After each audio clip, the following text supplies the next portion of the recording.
Okay, welcome everyone to the channel. Well, I have a special guest tonight with me. One player that, well, one player, the player, right? The player, Mr. The Viper. How you doing, man? Hey man, what's up? Well, nice, man. Nice that you come here to talk a bit about AOC. All people love this game, and well, also for English, but for Spanish community, it will be really appreciated. Well, first of all, I want to congratulate you for the win of the Returns of the Kings in the 2v2. Thank you, man. It was a tough match, but we managed to win in the end. So yeah, thanks for that. Well, I wanted to focus this special little interview about that tournament. How do you feel about HD version? Because I didn't talk too much. You probably have said already, but I didn't have the opportunity to talk with you about the HD edition and with the team games actually, because all the other events was 1v1, but this one finally without 2v2. How was your experience there? Well, it's not exactly like real team game still. It's only 2v2, and it's still like a complete different genre than like 3v3 or 4v4. But it was different to 1v1, of course. And I mean, HD with the new civs and all, it's just so refreshing, and I really like that. And also like the new beta patch they have, where the command delay is so small when you play with just like a couple of people. It's quite insane, and yeah, I have really high hopes for the future for HD. Like I enjoy playing on both Voobla and HD, and especially with the new civs, it's a lot of fun these days. So yeah, it's been a great experience so far. Well, that's nice to hear. So, about well, we can talk after analyze the games. I want to go directly to the games. I remember the first game, Hideout, and you pick Mayans. If I don't remember bad, it was the first three games, old versus new, right? Yeah. Okay. When you go with Mayans, then the Doubt Spanish, Tatot Burmese, and Nikov Italians. What do you think? Well, to don't analyze, if you remember the game, what was the key if you remember that game? Well, first of all, we practiced with Tato and Nikov before the tournament, so we had an idea of what they were going to bring to the table.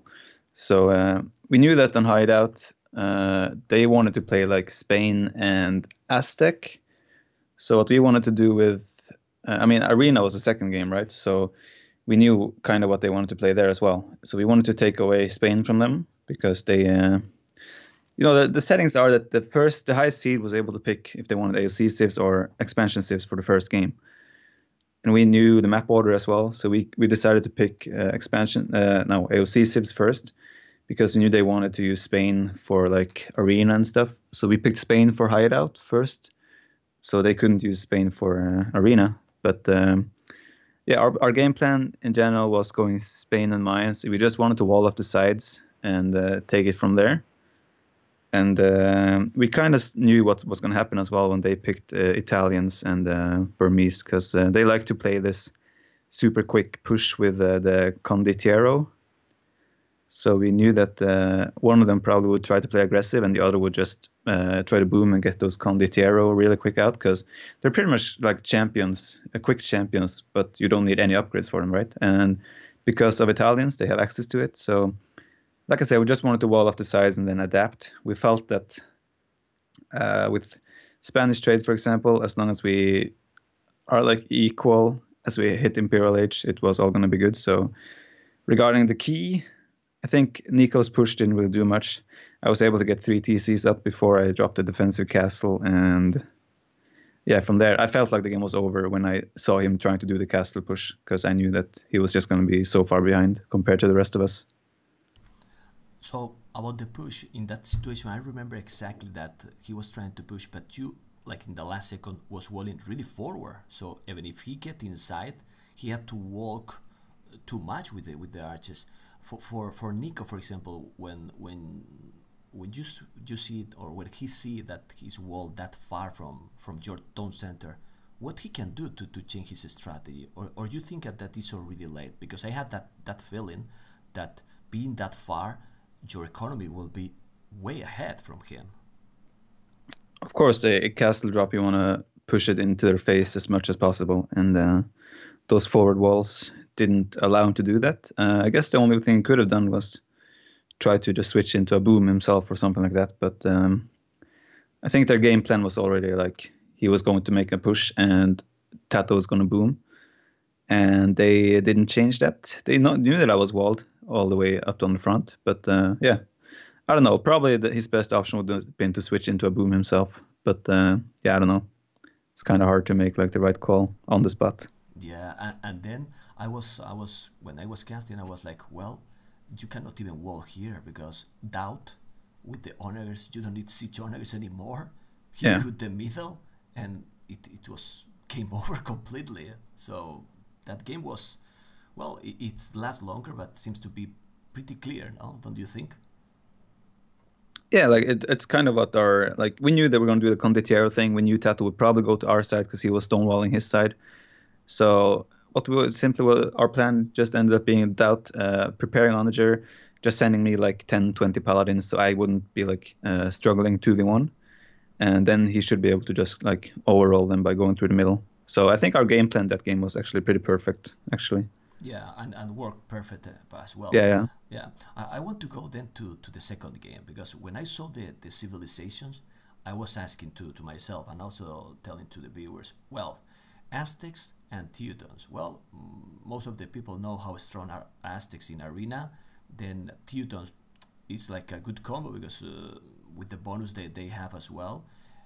What do you think? I mean, when you saw those civilizations, what you thought with doubt? Like, if they come with Aztecs, push with monks and so on, or because but they did the opposite right now. I mean, what was your plan when you saw those civilizations for Arena?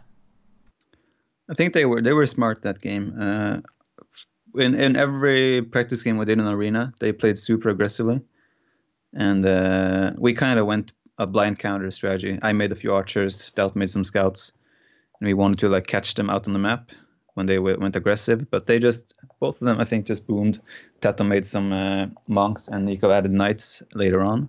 So they kind of blind countered our blind counter. So it was like a mind game thing, and it worked out for them very well. We were kind of expecting them to go aggressive again with like monks, maybe knight siege from Teutons.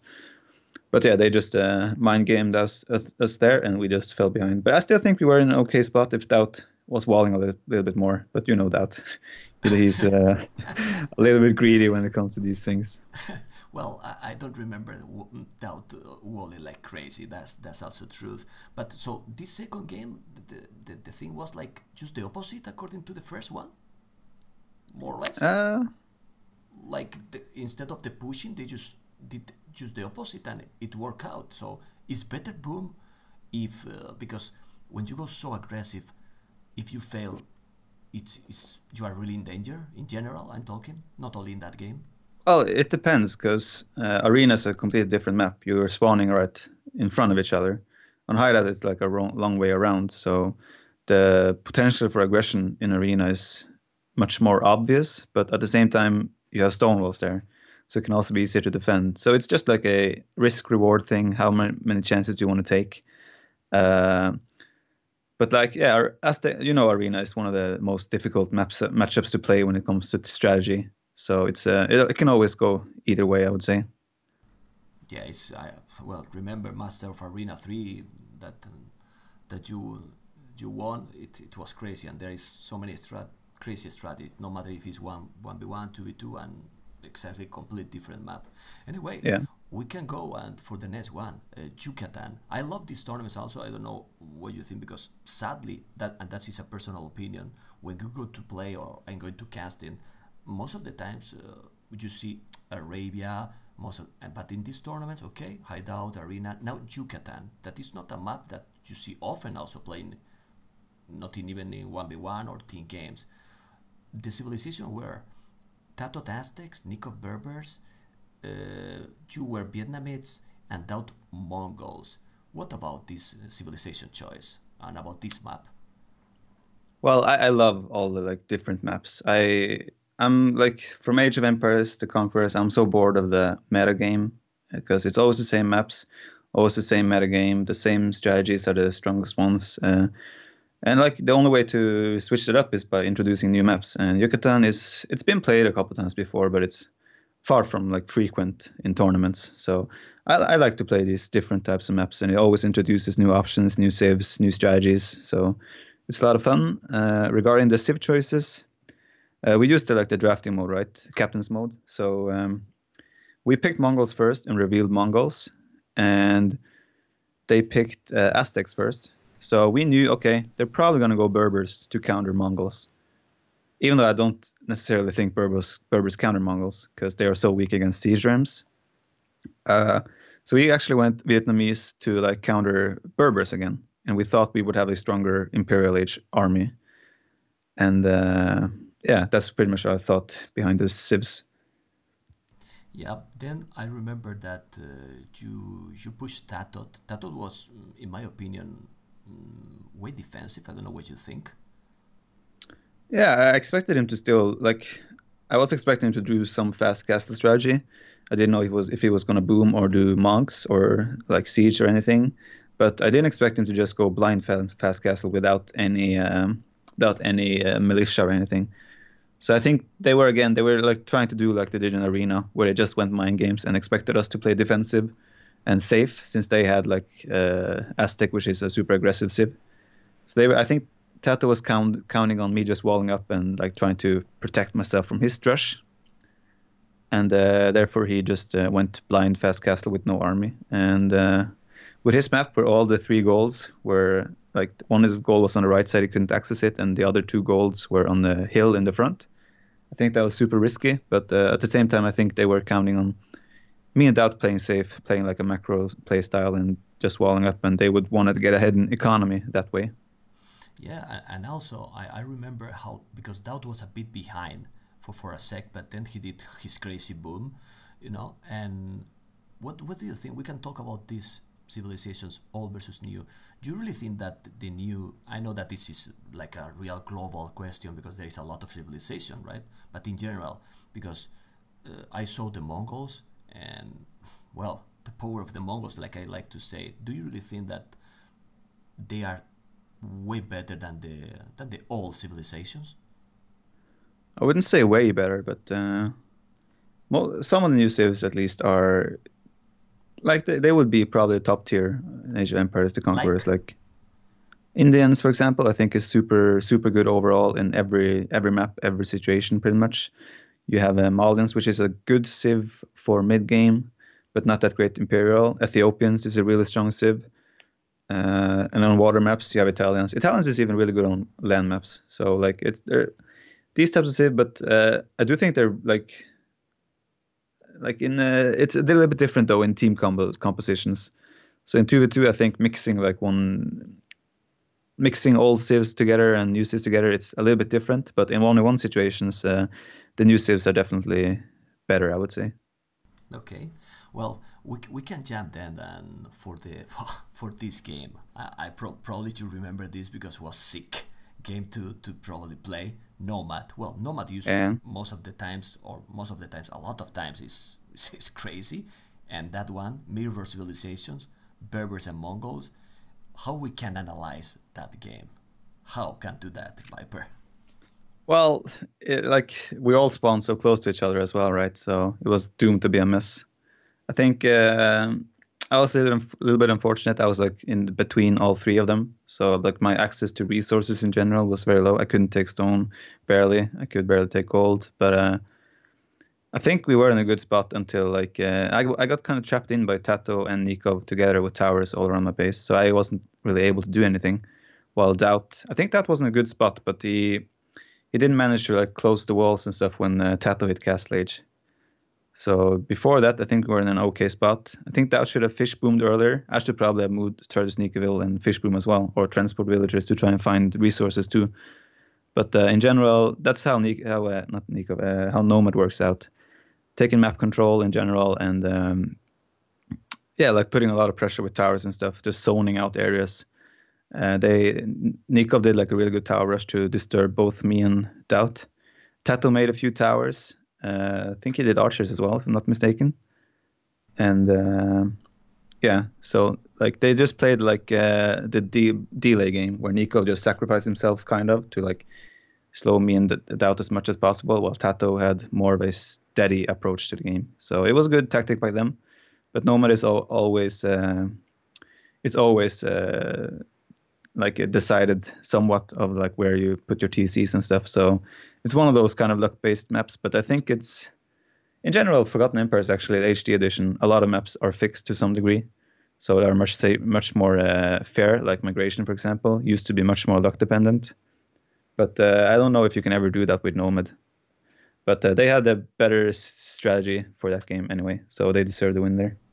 I know that well, this question is like, well, you have experience a lot, of course, doubt everyone, all the players, but do you think that Nikov has maybe more experience in this map? Because he played Nomad a lot. I mean, how important do you think in Nomad can be the experience, even if it's a crazy map? Well, 2v2, 1v1, I don't think Nico has that much experience in 1v1, 2v2 scenarios. Maybe a little bit 2v2. He's played a lot with Alice, I think, but I don't think he has a different experience set compared to like me or Doubt or anything. It's all about like you have to adapt on the spot with what you're handed pretty much.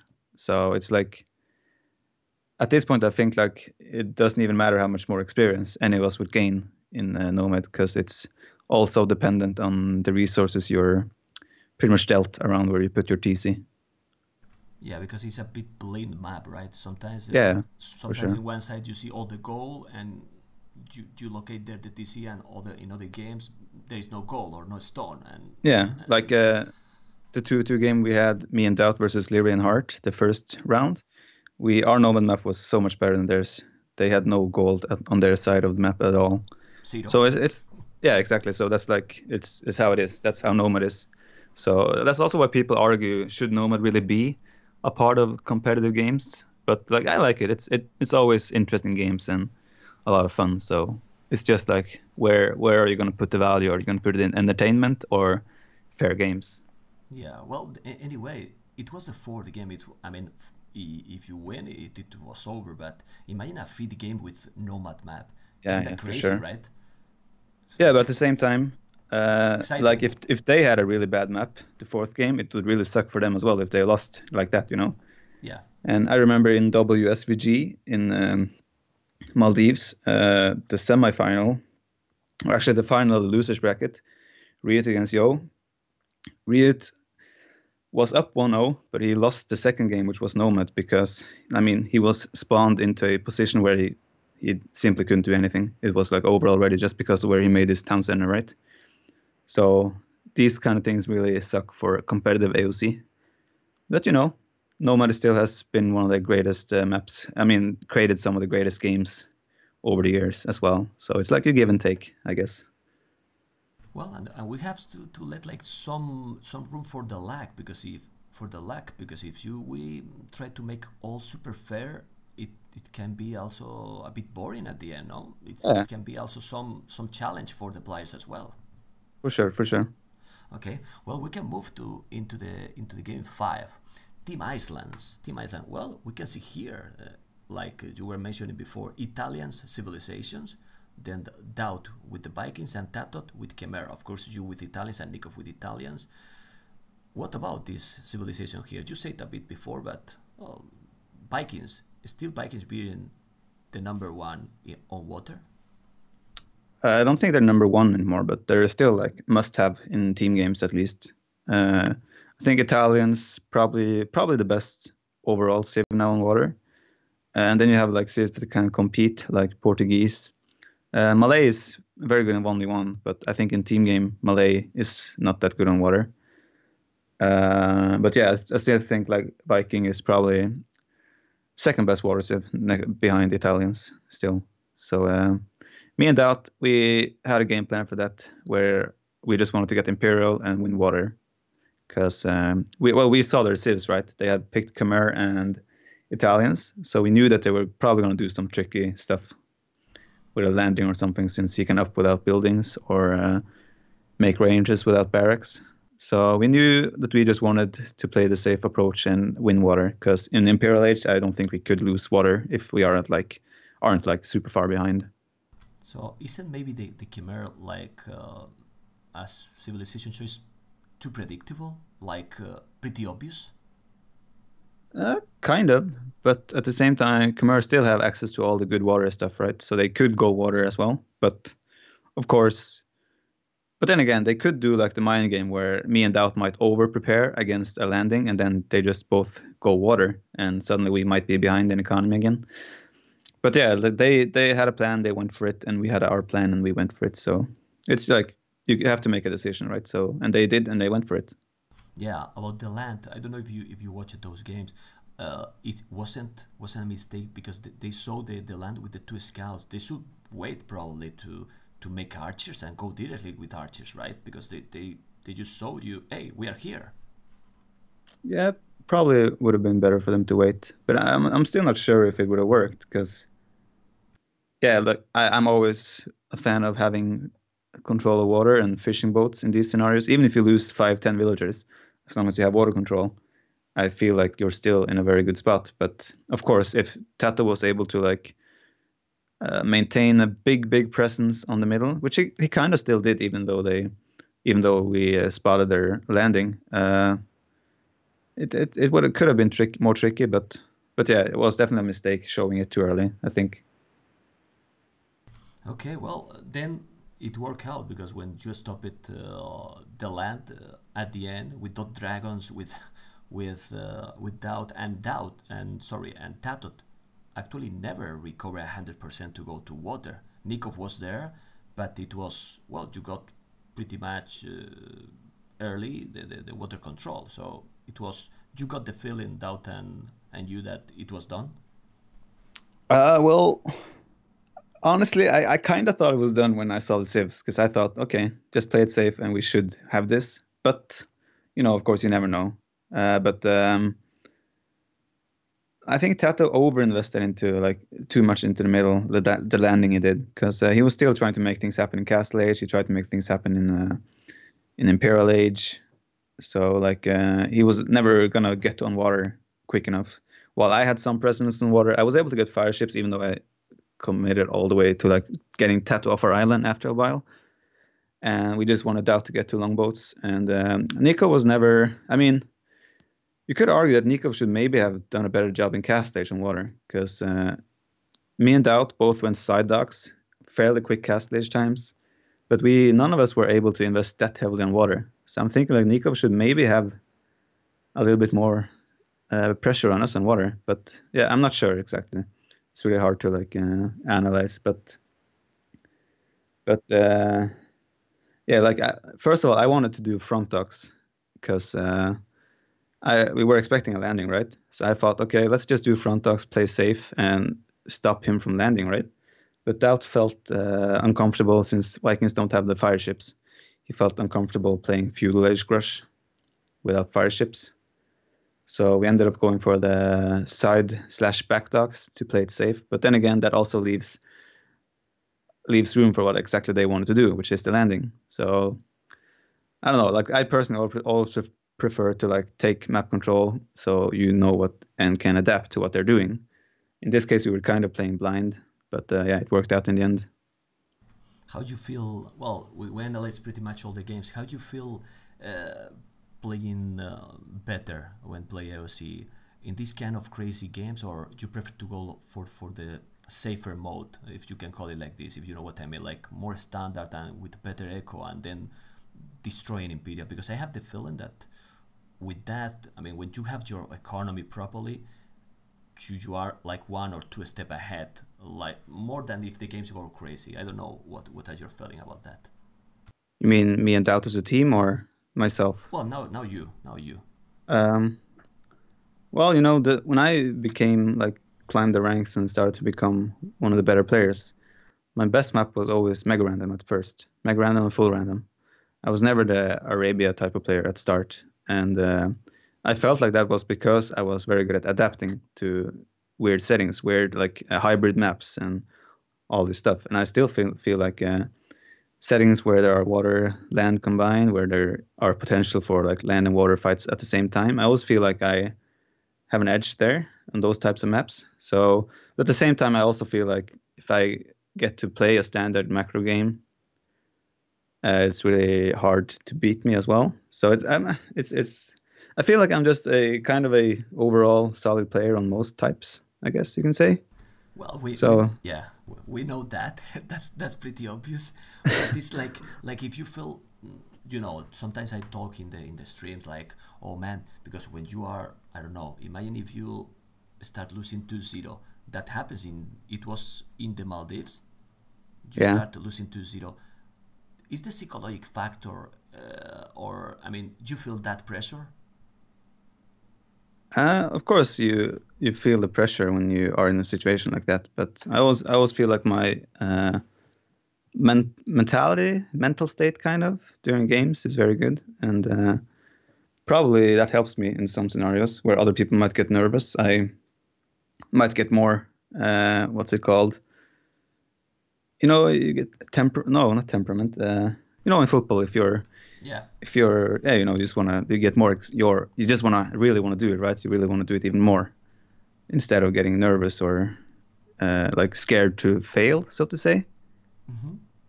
So like it's about the if you're in a situation like that, you might think, oh shit, I was the favorite, I'm down 2-0.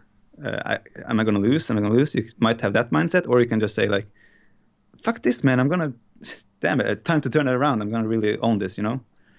It's like I don't know. I feel like my mindset is usually really good for tournaments, and that might help me compared to some other players for sure. It's about yourself, like personally you are, or because also a lot of experience already in the OC. Well, probably a combination of both. I used to be nervous during tournaments before, so it's probably just like built experience over time, built confidence over time as I improved in skill as well. So yeah, I guess you can say it's pretty much experience in that regard. Yeah, and then getting, I don't know, well, I am in AOC for a long time, but did you team up for a 2v2 before with Doubt? Did I? I think no, right? It was the first time, this one? Yeah, I think it's probably like we've played like in the Tyrant War is Coming. I mean, there was like a 2v2 setting where I had to play 2v2s without, but we haven't really played a tournament together, like where it's just me and him. Okay. Well, and people is really curious about something. A bit of joke about that. When he's in TeamSpeak, he speak, right? He talk. Yeah, yeah, he does. Okay, You know, okay. he has this persona of not giving a shit, right? But he's actually really motivated for all these HD tournaments. Oh, that's Um, cool. yeah, and like when he's on TeamSpeak, he's focused. He concentrates on the game. There's no bullshit or anything until we manage to win the game, or we know that we have won the game. Then it might be some trash talk and stuff. But yeah, in general, in a competitive setting, he's very serious and like No yeah, I really trolling. enjoy. No Yeah, no trolling. trolling. No Okay. trolling. It's like so yeah, I like when he asked if we should play together for these tournaments, I told him sure, but on one like only on one term if you use TeamSpeak, and he agreed to that. So yeah, really enjoyed teaming that for this. He also prepared well. He wanted to like discuss strategies and think about strategies and everything. So it was pretty awesome. Okay, well, it's nice. It's nice. I'm asking this because you remember that back in the days when people was playing team games and not using probably the voice chat, Skype, TeamSpeak, and you were watching you got more ideas that the communication because you were typing. But now we don't see anything. Well, except with Yeah, Nikov that he's typing from time to time, and it's really nice, and people love to know about this kind of feelings, how you feel playing together and so on. So according that motivation that Doubt has, what about this midweek madness, man? Are you trolling each other too much? Or I'm going to take 18 plus 16 and you will see you are going to get this noob and the other, but I will wreck you if I am versus you. How do you feel about that one? It's the next week. well, I don't know. We haven't really spoken together since that got announced or anything. I don't even know the settings. I know we like have one 1600 plus and one 18 plus each, but I don't know like map settings and stuff. So, but yeah, I'm sure it'll be a lot of fun. I don't think me or Dot will take it too seriously, so to say. It's not like we're gonna prepare or anything. We'll probably just show up, and I just hope like I get two guys that are willing to use TeamSpeak at least, because I feel like it'll be a much more enjoyable team experience in that case. I don't think Doubt will go on TeamSpeak with the other guys, but at least on my end, I just hope they want to use TeamSpeak so we can talk and have fun. And it's just like it's a show match pretty much. It's not like Yeah, massive amounts of pride or money on the line, you know. So because to I keep think it will be a yeah very nice experience for everyone. to keep doing AOC are a bit better, but about not taking seriously, don't worry. I will edit that part. Zero Empire's not gonna know that. I will cut it. Okay, sort of. No, I'm kidding, of course. And then there is, I don't know. Well, I don't know too much either about elimination draft, but to be honest, I love the 1v1 tournaments. I don't know about you. What do you prefer? 1v1 tournaments, 2v2 team games? I don't know. It's really hard to tell. I really enjoy team game tournaments when you reach the later levels. The only issue I find with team game tournaments is that, especially the longer ones, right? You spend 4 or 5 months playing a team game tournament. It can be really draining for like the whole team, and also team games in general tend to take longer. So with so many people involved, there's usually more delays. There's more. Each game takes longer, 10, 15, 20 minutes longer and stuff. And, you know, while it's nice to play with like new players and lower level players, because it's a nice experience for them. I understand that, of course. But of course, after like 3, 4, 5, 6, 7, 8 of those types of games where it's a complete run over, you know, it gets tiring for the favorite team, you can say. So in general, I'm a fan of 1v1s. Also, like all the pressures on yourself. I really like that. In a team game, it's more spread out, but at the same time, like each of them have their special flavor. In team games, you have to like prepare team strategies and assign civs to each player and play as a team. And you're on TeamSpeak as well, which is really fun. 1v1s is more intense, though, I feel, and I like that intensity. Well, then we have in March, in 17, 19, I don't know, probably you don't know also the settings, but I can tell you something. Yeah, The elimination draft, I don't know if you know about that yet, I don't but know the settings, but I know it's gonna happen. okay. Well, it's nice, right, about the civilization that you have to think more and more about what civilization you are going to use or not. How important can be the civilization choice? Because one thing is the macro, the micro, the speed you have playing, that you got it, but sometimes, even if you have all that, depending on the civilization can be really complicated. Well, what do you think? How important from 0 to 10 can be the civilization? In the scenarios where we're on the HD edition with all these new civs, I would say 10, because Whoa. I mean the civ is almost everything. If you pick the wrong civ, if you're fairly equal in skill level, you're gonna lose. Like you saw MBL against Tato. MBL went Mongols, Tato went Indians. I would just say, okay, I'm looking at the civs. Tato has won that game because Indians is just so much stronger than Mongols on paper. And yeah, like I feel like the civs are. It's so important to ban the right civ and pick the right civ when you have this captain's mode. And in most cases, I would say it's even game deciding. Like me and Doubt, when we played the Battle for Angkor, we kind of felt like we got to the finals almost based on civ choices, right? Because we like me and Doubt have very similar opinions on new civs and stuff. And we felt like the opponents most of the times were picking bad civs and banning bad civs. And yeah, both of us made the finals of that tournament, so I guess we're right about that. But you know, over time, people are starting to realize more and more which civs are the better ones. Okay, we're going to finish soon, but before finish, I want to make you how to say, a hard question, okay? But I'm Okay. sure that you are honest and you probably will answer. The hard question is not that hard, don't be scary, don't worry. It's about, you said, about equally level, right? Who do you think is more or less about your level right now? For the 1v1 Um, I'm talking. I think a motivated Doubt is always a threat. I think Slam, Ryut, Yo, if they're all well practiced and prepared, they're always going to be up there as well. You have players like Bakti, Nikov. Uh, I mean, there's a lot of players there who can pose a threat to me, of course. So, Well, I mean, yeah. I'm not playing as well as I used to. Like, I'm more focused on streaming now and content creation. So I don't feel like I'm sharp as I used to be. But like I feel like Age of Empires is a lot about knowledge as well and decision making, and sometimes you can win games just of that. So even though my micro macro isn't as sharp as it should be, I still feel like I'm all the way up there with the other guys, even though I'm not as well practiced anymore. Yeah, well, I like that you say that because some people, well, I'm not, of course, a competitive player. I just stream and I play for fun, right? But I say it when people ask me also, oh, what do you think about the Viper, Nikov? They ask about all the players, who is better, who not, and they ask about your play style. And I said, I think he's not playing that like he was playing back in the days. And I said exactly what you said, and it's not an excuse. I mean, if you are streaming and you focus like you do in the streaming, it's almost impossible to play the same, right? Yeah, I mean, like all the time I play Age of Empires now, it's either tournaments or I'm streaming. It's rare. It's pretty much never practice anymore. And to be have that sharp, proper like to yeah, like I just like to use the word sharp because that's what I feel like. If I'm super well practiced, I'm feeling really sharp with everything I do. And yeah, like I'm sure if there's like 1v1 tournaments and stuff, I really want to win. I will put more effort to be sharp. But you see, for these 1v1 tournaments in HD so far, like every practice I've had, I've streamed pretty much for the 1v1 tournaments. Me and Dout did practice with Nico and Tato in private for the 2v2 tournaments though. But that's more because strategies in 2v2s is so much more important.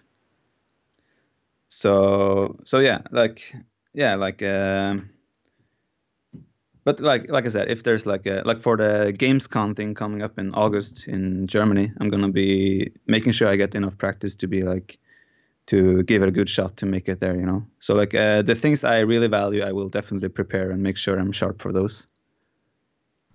Okay, nice. Well, I wanted to ask about you lost in the previous tournament in the 1v1. That lost in that tournament, that was probably one of, well, you can count with one hand probably. It gave you extra motivation for the 2v2 or didn't matter at all? I don't know. Of course, I was disappointed when I lost, but I think I made a mistake in the Civ choice and Civ draft there, so I wasn't feeling too down. I wouldn't say it gave me more or less motivation for the 2 tournament. I was still really motivated for that, so I don't think it mattered much. But of course, it's you never like to lose, of course. So yeah, who likes to lose, right? Nobody, yeah. nobody like. Well, I don't know. I want to give you, well, big thank you, and also because I will upload this like I told you before to the Spanish community. Well, let's try to keep doing AOC as good as possible, right? Great, and that this game never die, right, Piper? Because Yeah, this of game, course.